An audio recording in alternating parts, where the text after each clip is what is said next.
One of my favorites is Deborah, who was a prophet and a judge. Okay, Deborah, prophet and a judge. While true, those two things are there, Deborah was not solely the judge. Deborah had help, and the way that she was validated as being part of that story and being picked as the judge was that she had a man backing her up. She had a male counterpart that validated her being the judge and all this other shit. Is Deborah, a good example of a woman leader? You could frame it that way, but you do need to contextualize it with only because she had a male counterpart. In the book of Judges, I think she was the best of all the judges. I feel like that part right there seems like, a very, like he's trying too hard. Like it may be that Deborah is his favorite judge. That fine. It seemed like he was just trying a little bit too hard there. I don't know.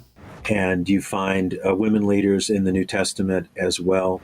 Sorry, I'll back that up just a little bit there. But like he's sitting there talking about how there's so many women leaders in the Bible. There's so many positive women leads in the Bible. He brings up Deborah, which is apparently his favorite, which is probably why he thought of it. And then he's like, he vaguely mentions in the New Testament how they are leaders. Where exactly? I'm just kind of curious. Like in the New Testament, who's a good woman leader that isn't treated poorly, or isn't treated like Jewish society treated women, which was horribly. Yes, honey, there is Mary Magdalene, and you're right, she was a whore. I can't think of anything that she did necessarily that was like leader-ish. Didn't they have her not find Jesus's body at the tomb? Depending on the gospel that you read, I do believe Mary Magdalene was one of them in one of the stories. If we just take that, like the women finding the tomb, that's a good example. If you take the women finding the tomb, in Mark's gospel, they're scared shitless and they run away and they don't say anything to anybody. Portraying the women as being these frail and women that just nearly fuck shit up, I guess. But then you fast forward to the other gospels and you have more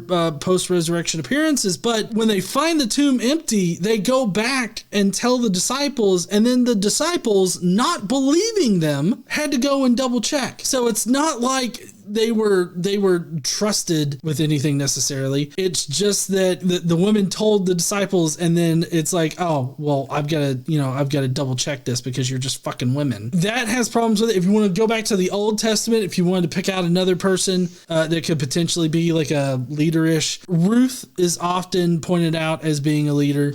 But the story of Ruth, while she does have leadership qualities, it still is very misogynistic and sexist, because basically what happens in Ruth is you've got the king there who orders his queen at the time to do some naughty dancing or naked dancing in front of his fellas. And she refuses to do it, so he fires her ass. Okay. And then he sends all of his eunuchs, because to be around the king, you got to cut your balls off. He sends all of his eunuchs out to round up a whole lot of young girls so that he can test drive them, if you get my meaning. And he just happened to like Ruth out of all of them. And then there's like this whole thing, that kind of goes on with Ruth and Ruth's uncle and yada, yada, yada. It ends up with the uncle fucked around, found out, and then had Ruth convince the king not to do some really heinous shit. She's still a sexual slave. She's still treated as a second-class citizen. She's definitely not on the same level as men.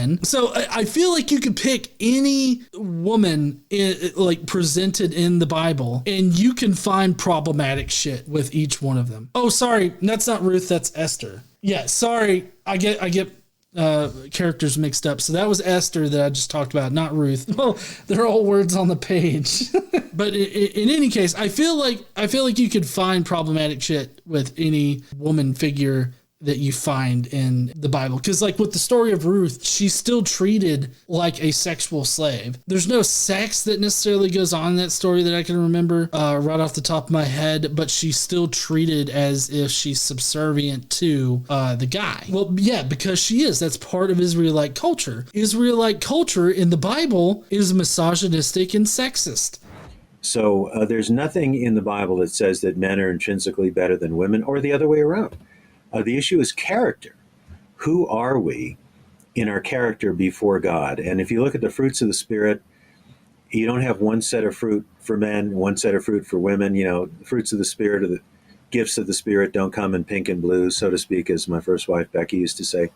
Well, so I feel like what he's trying to do here is to recontextualize how both women and men are seen by speaking from a very New Testament oriented position of like, well, we're all subservient to God. So in that way, we're all on equal footing, right? He did the same thing with how men and women were created in Genesis. Well, we're all made in the image of God, so we're still like, you know, on equal footing. And this is a really disingenuous way to frame what happens in the Bible. Because while it's true in the Bible and in the New Testament that you have Paul who says there's neither male nor female, because we're all subservient to God, we're all children of God, we're all part of this faith where God is at the top and everything else is below that. That particular contextualization of the Christian faith ignores all of the nuance if you're not looking like from a 30,000 foot view.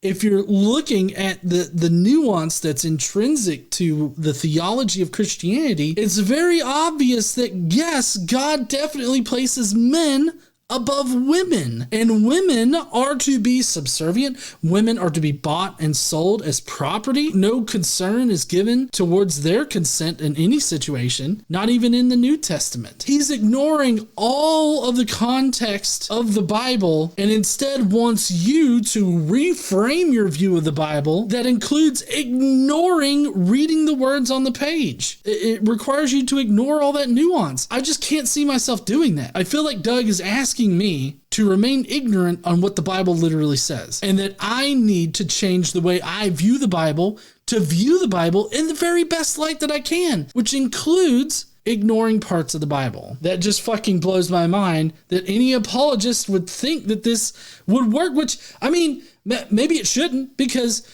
it shouldn't blow my mind, that is, because it obviously does work. There are plenty of people that believe the bullshit that's being spread by both of these individuals, because I know that they're not illiterate. They're foregoing what they can literally read with their own eyes to believe in this weird theology that ignores what's actually in Christianity.